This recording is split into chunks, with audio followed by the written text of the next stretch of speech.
okay, but what are then the steps that people can take?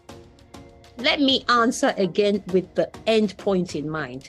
The end point in mind is, it's not a nice question, but I think we do need to ask ourselves this question from time to time. If you don't wake up tomorrow, Bola, I know the question now. wake up tomorrow, Yes. what regrets would you have? It's not a pleasant question. I know that. Yeah. But we all know that we have an expiry date.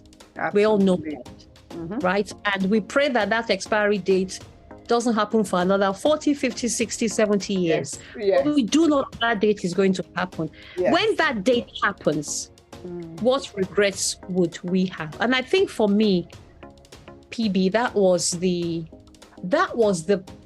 the point where I knew that I had made the right decision. Especially because, you see, for me, it happened completely unrelated to COVID, but it happened at the same time as COVID. COVID, yeah. Right? So it was completely unrelated. But there were starting to be reports of people literally just not waking up.